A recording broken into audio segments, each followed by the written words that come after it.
Welcome back to the channel. Today we're going to be talking about managing risk. So with managing risk, the first option we have is to completely avoid the risk. And honestly, this is really rare that you're able to completely avoid a risk. Generally, we'll see this happen. Say there's a specific law or regulation that you have to follow, whether that's dealing with privacy or reporting a security breach. A failure to follow that law could create a situation where there's certain fines that you'd have to pay or additional things you'd have to deal with. And you have the ability to completely avoid that risk and those outcomes if you follow the law or regulation the way you're supposed to. So the second option we have is we can mitigate a risk. And with mitigating a risk, we're reducing that risk to some extent. And we get to choose how far we go as far as mitigating a risk. And usually this comes down to cost. So you basically have to balance how much it costs you to mitigate or reduce the risk versus the cost of that risk occurring.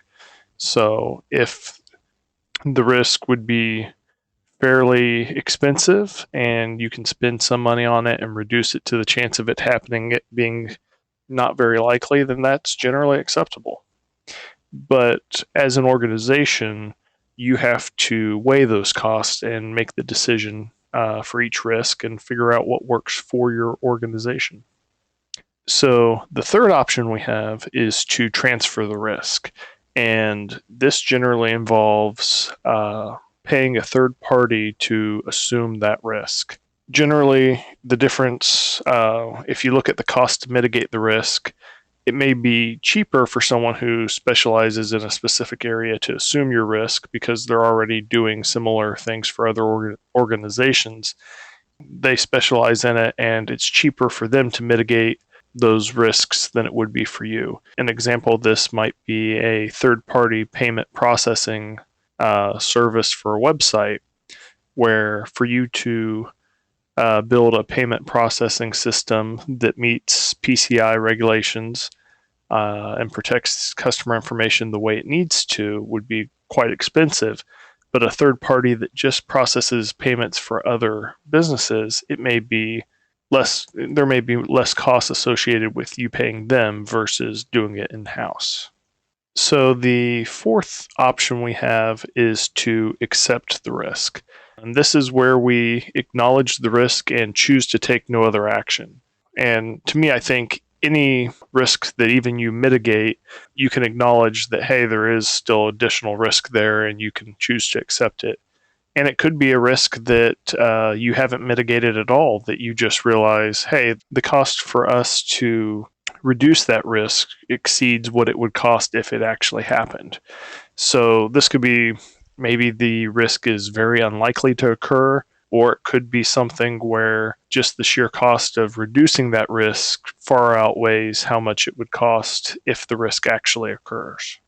So now let's look at how we could apply each of these options to a situation that's not necessarily IT related, but still lets us illustrate each of these risk management options. We have a house, it's made of wood, it's flammable, and there's the threat that it could catch fire and we could have damage caused by that fire. With that, there's a few risks that could happen, probably more than what I have listed here. So how can we manage these risks? First one, loss of life. This is something that we can't eliminate the risk completely, but there are ways that we could mitigate it. So for example, we could install smoke detectors. Without smoke detectors, it would be very likely that there was a fire. Anybody inside the house, if they're asleep, there's a good chance that they could die. But if we install smoke detectors, that would give us the warning and ability to get people out of the house, have a reduced likelihood that that would happen. So another risk could be that the house is not up to building codes. If the house were inspected,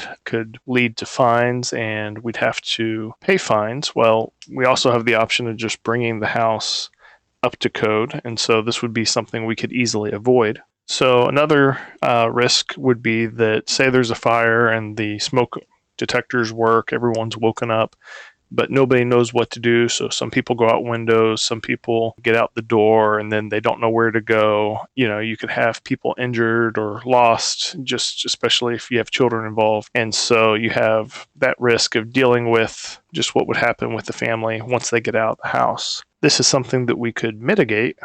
But the one thing that I'd point out here is with the loss of life, okay, we're going to mitigate that by spending money and installing smoke detectors. But with the family being separated or confused, we're going to spend time and money on training. It doesn't have to necessarily be something physical that you're doing. It could be training, and that training is valuable. It does have a cost, but it is another way of mitigating risk. So the next thing that we might have to deal with is the loss of the house or the property in the house. Anyone who is a home buyer or who has looked at buying a house knows homes are quite expensive. Even though maybe the chance of a house fire is not super likely, if it does occur, there's a huge cost associated with that risk. While it would be hard to just accept that risk as is, we do have the option of transferring that risk to an insurance company. So we could transfer this. So by transferring this risk, we can pay a small amount of money. An insurance company will cover the cost of replacing our property in our house should something like a house fire actually occur. In our house, there may be some valuables or family documents that the time and effort to replace them would be quite expensive, or they could be family heirlooms and they may not be replaceable. And in this case, insurance wouldn't really mitigate that risk. We wouldn't be able to transfer that risk and then replace them because they may not be replaceable. So we could mitigate that risk by getting like a fire safe, or we also have the option of transferring that risk and maybe getting a safety deposit box at a bank where they have increased fire suppression and fireproof boxes, and depending on the cost of those family heirlooms or those documents, it may be we'd have to choose if we wanted to mitigate it by putting it in a fire safe on our property, or if we wanted to transfer that risk to a third party like a bank. Finally, if there were a fire in our house wouldn't be livable for some period of time, depending on the damage. While we might be able to transfer that partially to a insurance company, chances are we will have to accept that risk, that there's going to be a period of time we're not going to have our house to live in because the cost of having a spare house is generally not feasible. So we're going to have to deal with that. That's just something that you may just have to accept. I hope this kind of helps, just kind of illustrating each option you have and how they can all play together, and how you can have one scenario of a house fire with multiple associated risks, and how each individual risk you can choose a different option for. And kind of what you choose is really going to be based off of your organization, how well you're able to handle risk, what works best for your organization. And I'd like to thank you for watching. Hopefully this has been informative and has helped you. If you like the content, like and subscribe, and stay tuned for the next one. Thanks. Bye.